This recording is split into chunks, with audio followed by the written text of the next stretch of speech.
Bonjour les amis, j'espère que vous allez bien. Alors aujourd'hui, je vais répondre encore à quelques questions, dont une très intéressante, comme vous avez vu dans le titre, en particulier sur la mémoire Xbox Series X. Est-ce qu'elle finalement, la gestion de la mémoire, ce partage de la mémoire entre une mémoire rapide et un peu moins rapide, peut être pénalisant pour la Xbox Series X versus la PS5. Ce n'est pas pour relancer la guerre entre les deux machines, c'est juste un comparatif un peu technique. A tout de suite.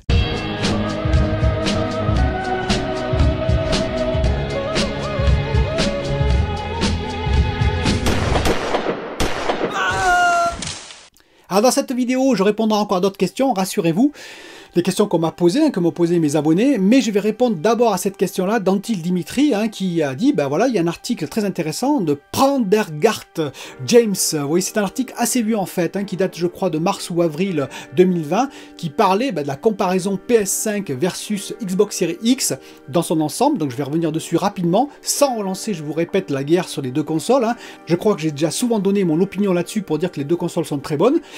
Mais là c'est intéressant, c'est un peu plus technique. Parce que finalement cet article, qu'est-ce qu'il dit? Alors il dit premièrement, il fait une comparaison avec la PS5 versus Xbox Series X en disant que certes le GPU est beaucoup plus important en termes de compute unit, mais la fréquence de la PS5 compense un peu. Et il dit qu'on arriverait à une différence de 1,2. Bah oui, c'est 12 teraflops versus 10 teraflops de base. On parle de base sans architecture. Donc oui, voilà, c'était déjà assez logique. Ensuite, il dit qu'effectivement le CPU est un peu plus important, mais pas beaucoup plus, côté Xbox Series X, en termes de fréquence en particulier, que c'est pas ça qui va faire la différence, je suis assez d'accord.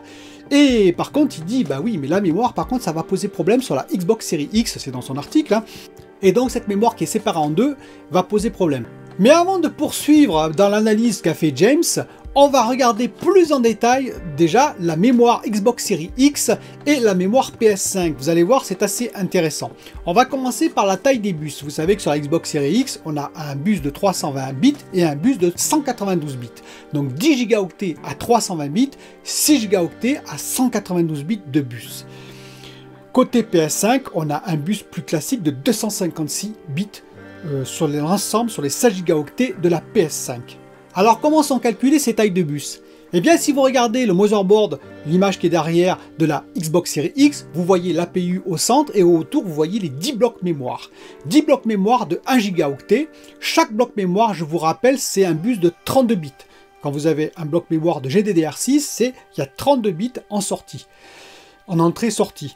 Et donc, si on fait 10 fois 32, puisqu'il y a 10 blocs mémoire, 10 fois 32 égale le bus de 320 bits, 10 Go.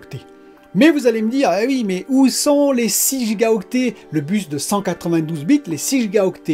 Eh bien, c'est là que Xbox a fait très fort, puisqu'ils ont utilisé de la stacked memory. C'est quoi la stacked memory? C'est en haut, vous avez les 4 blocs de 1 Go, pas de problème, de GDDR6, mais sur les côtés, vous avez également 6 blocs de 1 Go de GDDR6, mais par-dessus, collé en quelque sorte 6 autres blocs de 1 Go de GDDR6. Si vous préférez, vous avez un bloc plus un bloc de 1 Go, ce qui fait en fait 2 Go. Et les 6 blocs rajoutés, si vous faites 6 fois 32, ça fait 192 bits. Ce sont des blocs différents, si vous préférez. Chacun est indépendant de l'autre.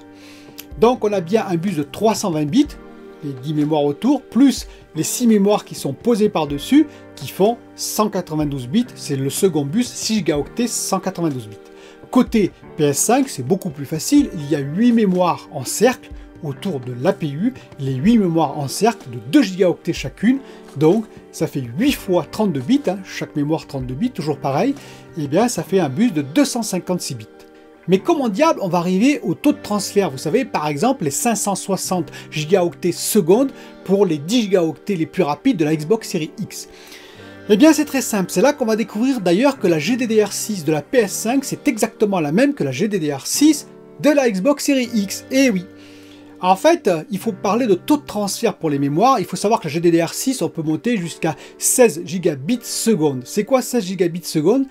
Comme je vous ai expliqué, une mémoire, il y a donc 32 entrées-sorties de la mémoire. Chaque entrée-sortie, chacune d'entre elles, peut délivrer jusqu'à un taux de transfert par seconde, c'est-à-dire une quantité de données par seconde. En l'occurrence, au maximum, 16 gigabits par seconde.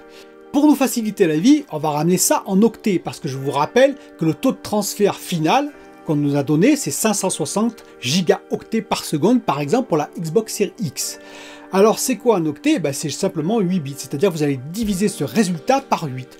Ainsi, si on avait des mémoires GDDR6 qui allaient à 16 gigabits seconde, comme j'ai parlé tout à l'heure, vous divisez par 8, ça fait 2 gigaoctets par seconde de taux de transfert. C'est-à-dire que pour 8 bits, vous avez l'équivalent de 2 gigaoctets sur une seconde.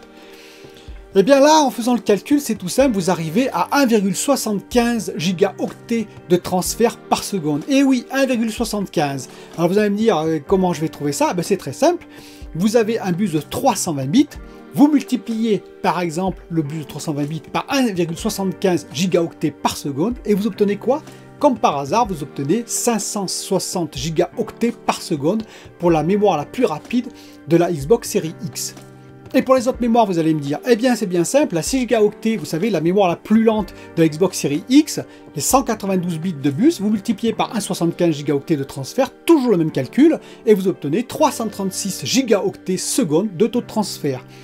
Pour la PS5, même chose, vous avez un bus de 256 bits, vous savez, les 8 mémoires de 2 gigaoctets, vous multipliez par le 1,75 gigaoctets de transfert seconde, et vous obtenez, eh bien, vous obtenez 448 gigaoctets seconde de taux de transfert. Donc c'est bien la même mémoire dans les deux cas. Alors Prendergast a dit, oui mais voilà, là, les 10 gigaoctets ça va peut-être être insuffisant dans certains cas, pour certains jeux, les 10 gigaoctets ultra rapides de la Xbox Series X, parce que déjà il y a le système d'exploitation de 2,5 gigaoctets qui vont prendre dessus. C'est ce qui est marqué dans l'article. Alors je ne sais pas s'il a voulu dire ça comme ça, mais voilà. Bon ça c'est faux. Déjà ça commence comme ça, parce que les 10 gigaoctets sont réservés uniquement au GPU, et le CPU plus le système d'exploitation, plus tout ce qui est système audio, ça va être sur les 6 gigaoctets à 192 bits, donc les 6 gigaoctets qui sont à 336 gigaoctets secondes de bande passante.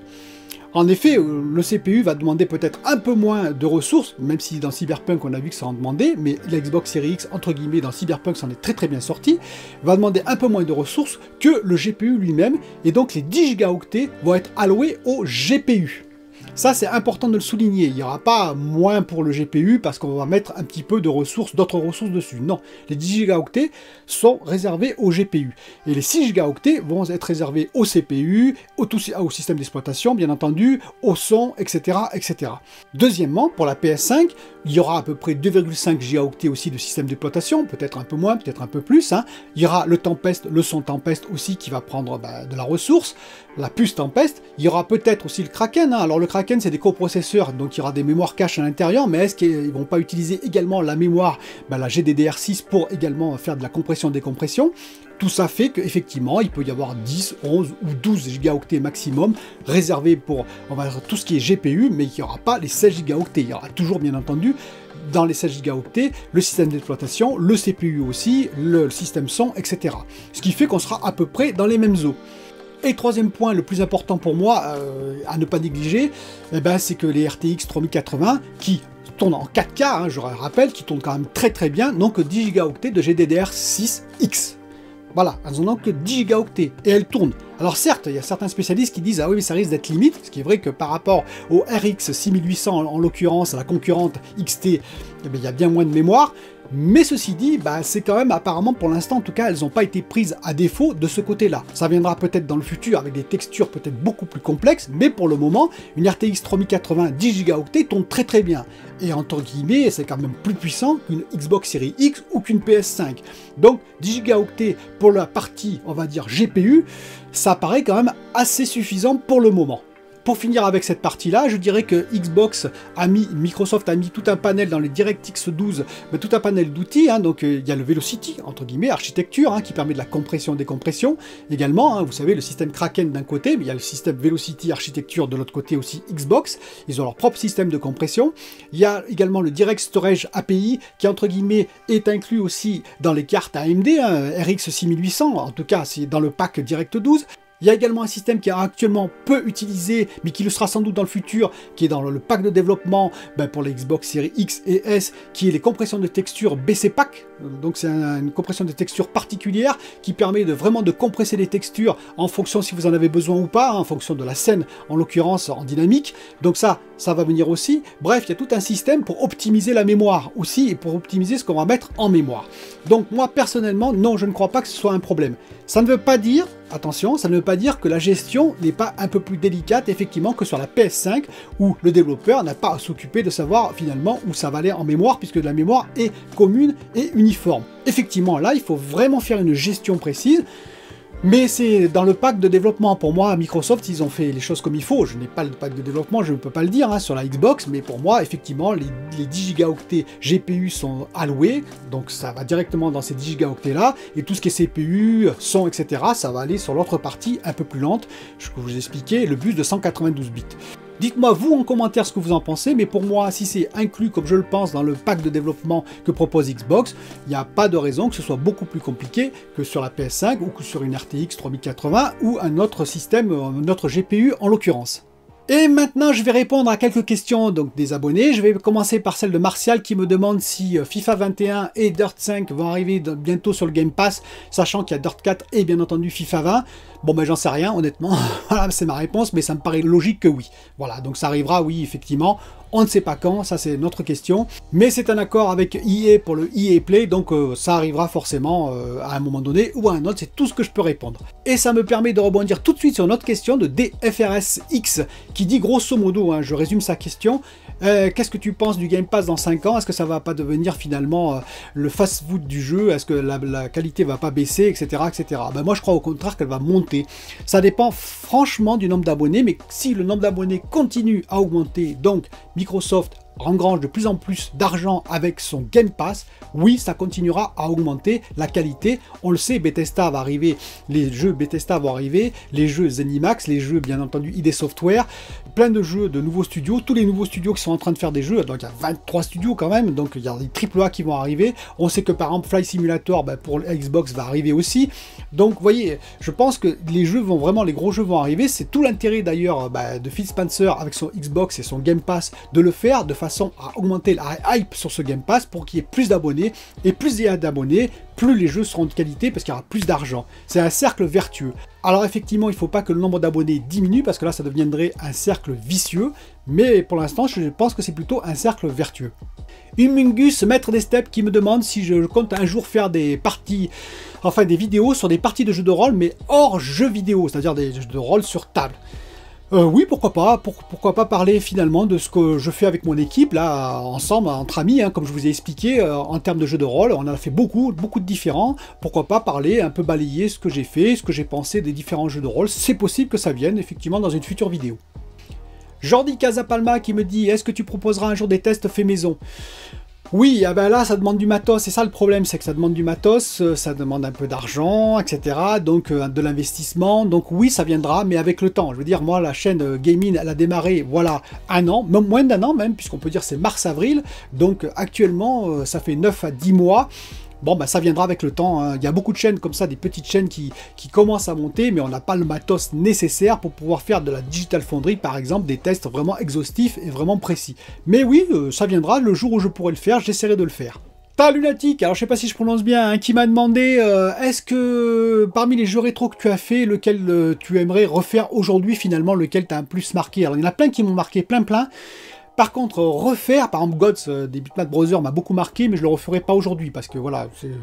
Par contre, il y en a un qui m'avait beaucoup, j'ai passé beaucoup de temps dessus, je me suis bien éclaté, c'est SSX. Et oui, j'ai adoré ce jeu de surf, un peu irréaliste, mais top.